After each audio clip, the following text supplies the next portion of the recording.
I'm a mood reader who made 2 TBR jars and 3 shelves full of books that I really, really want to get to.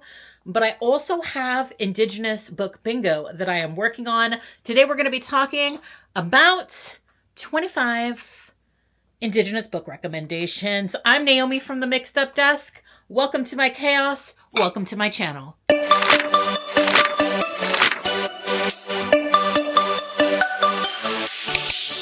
So I created Indigenous Book Bingo to get people reading and talking about Indigenous books. It is an actual bingo card with 25 different Indigenous books, and it was going so well that we actually created a second card.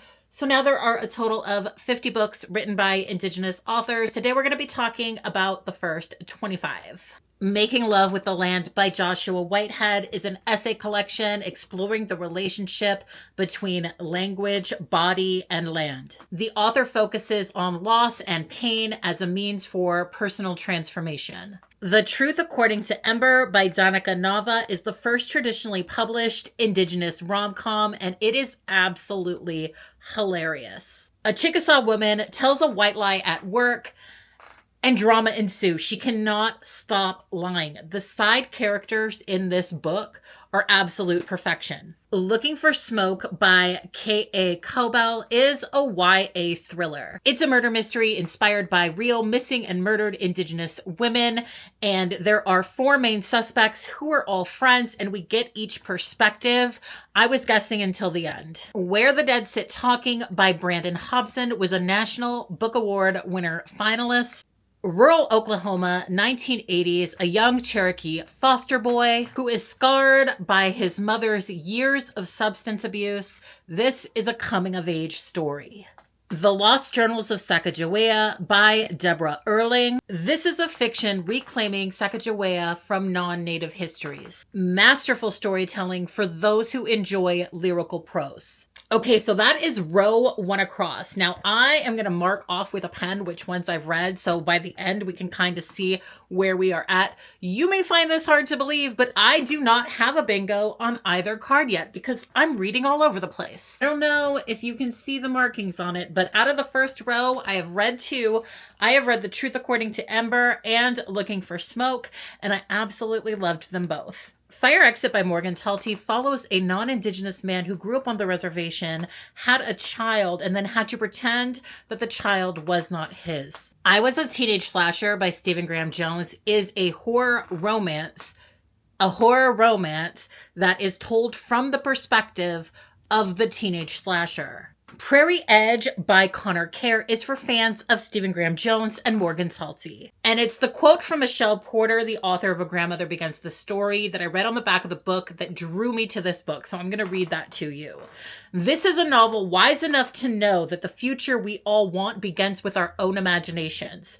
A story both sharp and fresh. Prairie Edge dreams bison back into our everyday lives, our cities, and our future. Author Connor Kerr believes the prairie is calling the bison back, and in this novel, he dates to braid threads of a storied past with a troubled present and a vision of a beautiful future. A Council of Dolls by Mona Susan Power is a literary fiction. It was my book club pick. Good day to read Indigenous. The book club is on Discord. The link is below and you can join us. It was my book club pick a few months ago, and it is one of the best books that I have ever read. This is a story that follows 3 Indigenous women, but the story is told oftentimes from the perspectives of the dolls that they owned. This book is beautiful and moving, and if you read one book that I recommend this year, it should be this one. In a Minor Chorus by Billy Ray Belcourt, we follow a queer Indigenous student who is writing a novel. This is a fiction with great reflections on novel writing, PhD programs, colonialism, loneliness, gorgeous poetic writing, such a small book with so much to say. Okay, now, so back to the bingo card. Of the 5 books in row 2, I've read 3. I Was a Teenage Slasher, Council of Dolls, and A Minor Chorus, all 5 stars. Moon of the Turning Leaves by Wabgashag Rice is the follow-up book to Moon of the Crested Snow, which is an Indigenous dystopian. This is a book that follows an Indigenous community after a decade-long world-ending blackout. And Then She Fell by Alicia Elliott was a wild ride. This is about an Indigenous woman who is living the picture perfect life.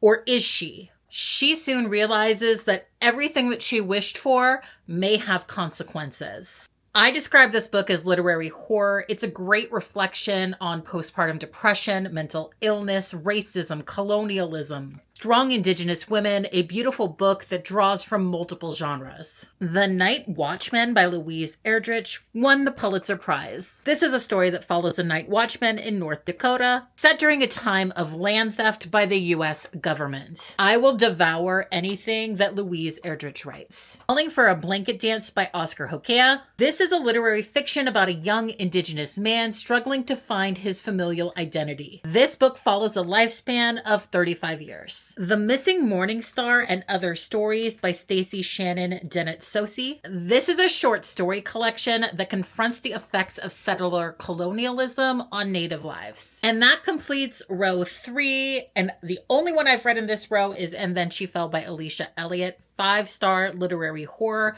Cannot recommend it enough. An Empire of Wild by Sherry Dimeline is about a werewolf who haunts the local woods. People have said this is like a messed up Little Red Riding Hood. Urban, mythological, magical. Cannot wait to read this one.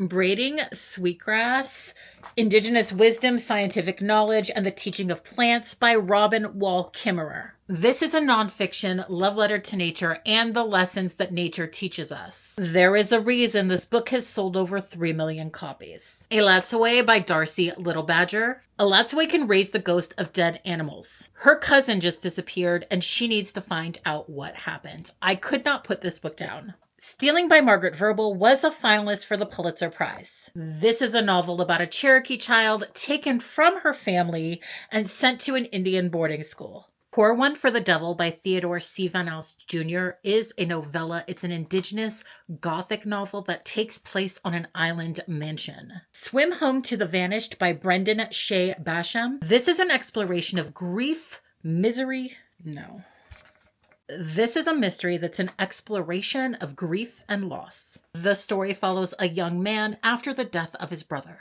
I love a book about grief that also offers hope. Buffalo is the New Buffalo by Chelsea Vowell. This is a collection of stories exploring different science fiction tropes. This is a collection of stories followed by an essay, and it is high on my priority read list. Truth Telling, 7 Conversations about Indigenous Life in Canada by Michelle Good is a collection of essays. This collection explores the historical and contemporary Indigenous experience in Canada. Whiskey Tender by Deborah Jackson Tafta. This is a memoir interweaving personal stories and history, which is my favorite kind of memoir. A Grandmother Begins the Story by Michelle Porter. This is a multi-generational saga following 5 generations of Indigenous women. Funny, courageous, captivating. Okay, so that is all of the books for Indigenous Book Bingo. I have read only 7 of the 25. I've read quite a few more on the second card, which we will get into next week, so make sure you are subscribed. I think just based on my personal interest and where I'm kind of at here, I want to read Braiding Sweetgrass, Buffalo is the New Buffalo, Fire Exit, and Prairie Edge next. Let me know how many books on this card that you have already read. Let me know which ones interest you and that you're putting on your TBR. I mail out physical cards to paid members of my bindery, but you can also subscribe to my bindery for free. My bindery is called Boujou Books. We are a reader community and we are a publishing imprint. We're actually looking for our first book to publish right now. So the easiest way to support is just to become a free follower, and I've put that link below. Thank you so much for joining me this week. I will be back next week with Indigenous Bingo Round 2.